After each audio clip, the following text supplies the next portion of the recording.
Africa is extremely biodiverse. There are populations of megafauna in Africa in numbers that occur nowhere else on Earth, especially on the land, but also in the marine environments too. These landscapes are critically important because these are the places that act as carbon sinks for the world. They contain the remnants web of life on which we all depend. That biodiversity is where we get a lot of our food products from. It is a source of a lot of innovation.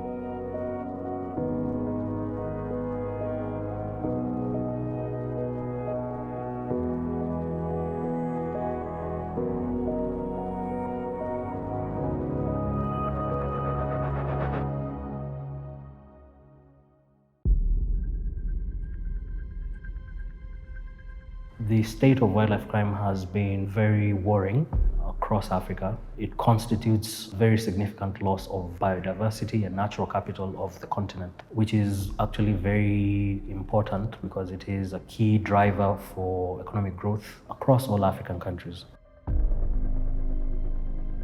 The trade itself, it's hugely lucrative. It's worth $26 billion every year. So it has a massive corrupting influence on all the stakeholders involved. I think more important than that is the fact that it's extracting biodiversity at an unsustainable level so that the ecosystems where these wild animals come from are no longer functioning like they used to, and those species will disappear. And that has a knock-on effect on local communities who are dependent on those wild animals for local development. So it's robbing the next generation of a major source of enterprise and opportunity.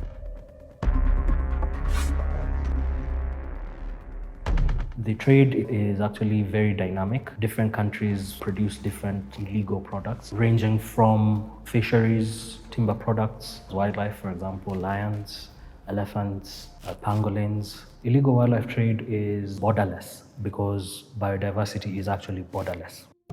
There are different hotspots for illegal wildlife trade because of logistical significance in the continent, like Kenya, Mozambique, and Nigeria. All these countries happen to either be source or transit countries.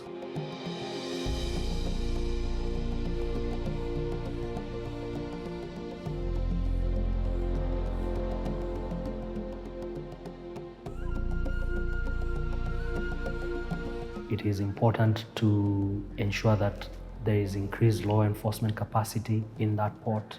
And that is why we have worked very closely with the government of Kenya, UNDP, and the private sector in the shipping industry in Kenya to develop know your customer frameworks that would ensure that the industry is not being exploited to continue being used as gateways to illegal wildlife trade.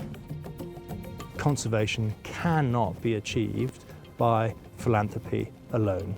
It cannot be achieved through tourism alone.